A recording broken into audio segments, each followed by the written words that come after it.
नमस्ते दोस्तों। क्या आप भूतों पर विश्वास करते हैं? शायद हाँ या शायद नहीं। लेकिन क्या होगा अगर मैं आपसे कहूँ कि दुनिया में कुछ ऐसी जगह है जहाँ कदम रखते ही नास्तिक से नास्तिक इंसान भी भगवान को याद करने लगता है। एक ऐसा घर जो ईंट और पत्थर से नहीं बल्कि खौफ और चीखों से बना हो। आज की कहानी हेल हाउस पर आधारित है। ये कहानी कोई फिल्मी नहीं है।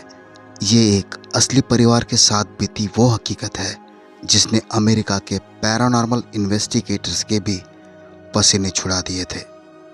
तो अपनी कुर्सी की पीठी बांध लीजिए, लाइट बंद कर दीजिए, क्योंकि आज हम जिस घर में दाखिल होने वाले हैं वहाँ से वापस आना मुमकिन नहीं है। चलिए शुरू करते हैं। कहानी की शुरुआत होती है साल 1974 से। अमेरिका का कनेक्टिकट शहर। बेक्विथ परिवार एक नई शुरुआत करना चाहता था। परिवार में 4 लोग थे, पिता, माँ और उनकी बेटियां। उन्हें एक घर की तलाश थी, एक ऐसा घर जहां वो अपनी खुशहाल जिंदगी बिता सके। उन्हें एक घर मिला, एक पुराना लेकिन बहुत बड़ा और खूबसूरत घर। सबसे हैरानी की बात यह थी कि वो घर बहुत ही कम कीमत पर मिला था। दोस्तों, कहते हैं ना कि अगर कोई चीज़ ज़रूरत से ज़्यादा अच्छी लगे तो समझ लेना चाहिए कि कुछ तो गड़बड़ है। लेकिन बेक्विथ परिवार ने इसे अपनी किस्मत समझा। उन्हें लगा कि शायद उनकी लॉटरी लग गई है। उन्होंने बिना ज़्यादा सोचे समझे वो घर खरीद लिया। जिस दिन वो उस घर में शिफ्ट हो रहे थे, मौसम बहुत सुहावना था। सूरज चमक रहा था, चिड़ियाँ चहचहा रही थी। लेकिन जैसे ही उन्होंने उस घर की दहलीज पार की, माहौल में एक अजीब सा भारीपन आ गया। क्या आपने कभी महसूस किया है कि जब आप किसी कमरे में जाते हैं और अचानक आपको घबराहट होने लगती है, जैसे कोई आपको कोने से घूर रहा हो? बेक्विथ परिवार के साथ पहले ही दिन से यही होने लगा। शुरुआत छोटी छोटी घटनाओं से हुई, ऐसी घटनाएं जिन्हें हम अक्सर वहम कहकर टाल देते हैं। रात को जब पूरा परिवार सो जाता तो घर की सीढ़ियों से किसी के चलने की आवाज आती। चर चर चर। पहले उन्हें लगा कि शायद घर पुराना है, लकड़ी का फर्श है, इसलिए आवाज आती होगी। लेकिन आवाजें बढ़ने लगी। कभी कभी रसोई में रखे बर्तन अपने आप बजने लगते, कभी दरवाजे अपने आप जोर से बंद हो जाते।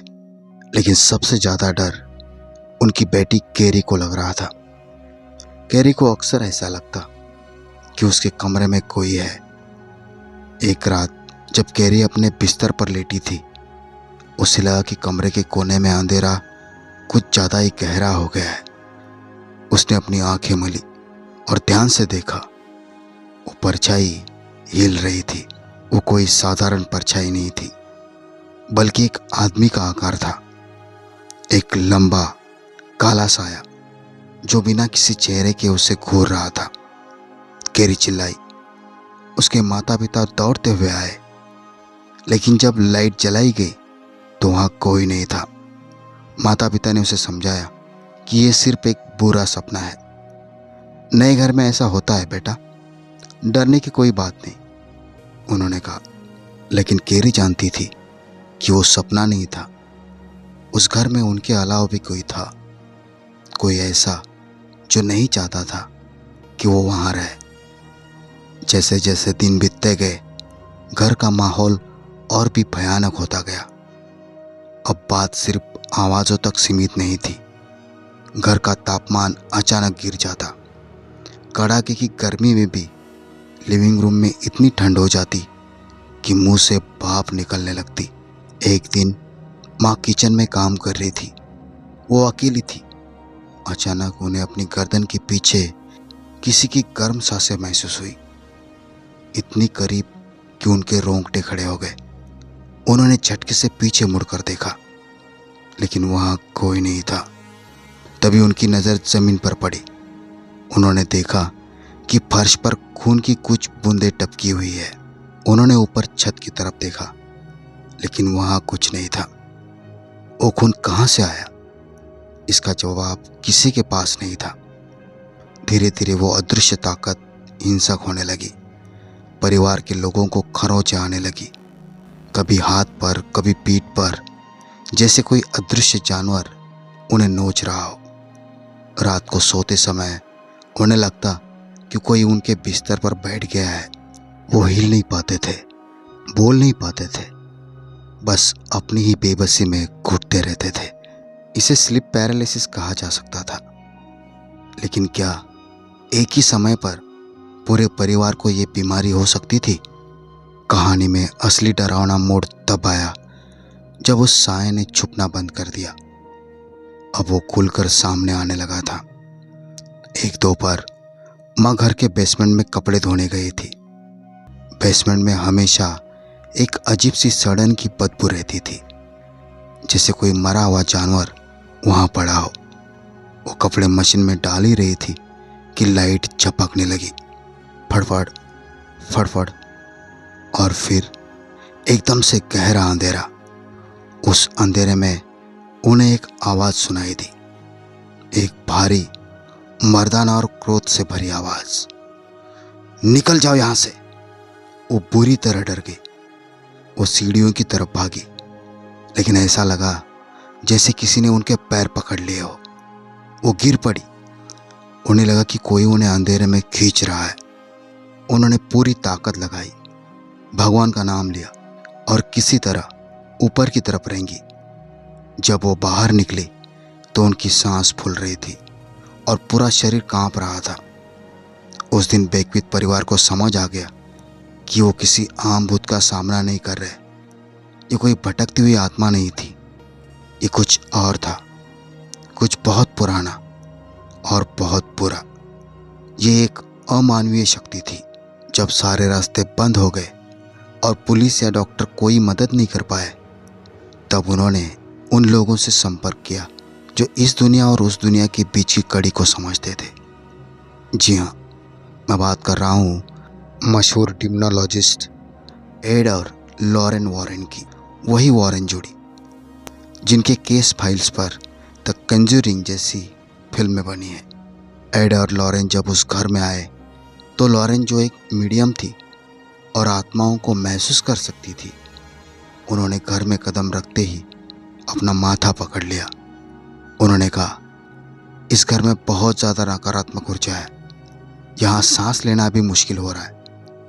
लॉरेन ने बताया कि ये घर एक पोर्टल की तरह काम कर रहा है, एक ऐसा दरवाज़ा जहाँ से बुरी शक्तियाँ हमारी दुनिया में आ रही है। उन्होंने बताया कि उस घर के इतिहास में कुछ बहुत भयानक हुआ था, जिसने इस ज़मीन को श्रापित कर दिया है। जांच के दौरान एड और लॉरेन ने जो देखा, उसने उनके भी होश उड़ा दिए। एक रात इन्वेस्टिगेशन के दौरान उन्होंने देखा कि एक कुर्सी हवा में उठी और दीवार से जा टकराई। रिकॉर्डिंग डिवाइसेस में अजीबोगरीब आवाज़ें रिकॉर्ड हुई, रोने की, चिल्लाने की और गालियाँ देने की। अब मैं आपको उस रात के बारे में बताता हूँ जो सबसे डरावनी थी।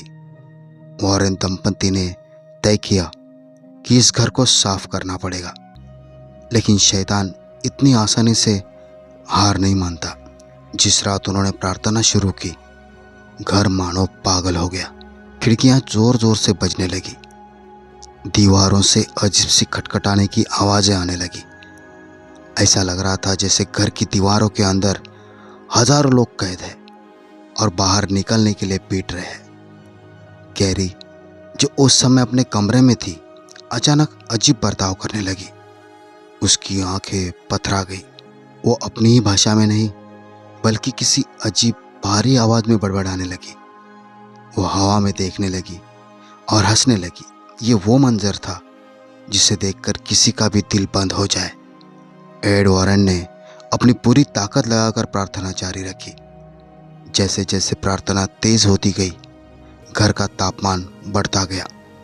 अचानक एक तेज धमाके की आवाज़ हुई जैसे घर की नींव हिल गई हो। एक काला धुआं सा कमरे के बीच में बना और चिमनी के रास्ते बाहर निकल गया। उसके बाद एकदम सन्नाटा। उस रात के बाद सब कुछ शांत हो गया। ऐसा लगा जैसे वो पल टल गई। लेकिन दोस्तों, क्या बुराई कभी पूरी तरह खत्म होती है? बैकविथ परिवार ने कुछ समय बाद वो घर छोड़ दिया। वो उस खौफ के साथ और नहीं रह सकते थे।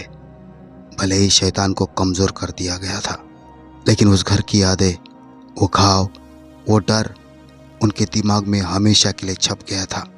वो घर आज भी अपनी जगह पर खड़ा है।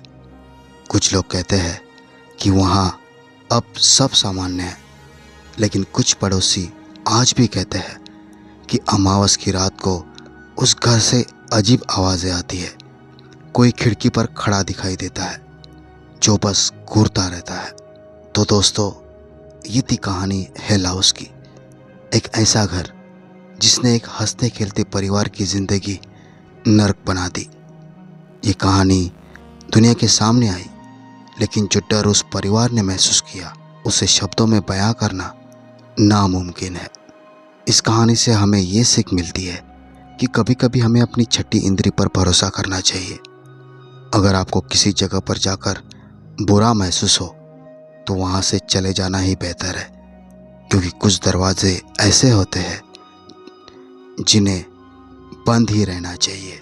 सोचिए, आज रात जब आप अपने कमरे की लाइट बंद करके सोएंगे और आपको लगे कि कमरे के कोने में कोई खड़ा है, तो हो सकता है वो सिर्फ आपका वहम ना हो। अगर आपको ये कहानी पसंद आई और इसने आपकी रातों की नींद उड़ाई, तो वीडियो को लाइक करें और अपने उन दोस्तों के साथ शेयर करें जो कहते हैं कि उन्हें डर नहीं लगता। मैं मिलूँगा आपसे अगले वीडियो में एक और खौफनाक कहानी के साथ। तब तक के लिए सावधान रहे, सुरक्षित रहे और पीछे मुड़कर मत देखना।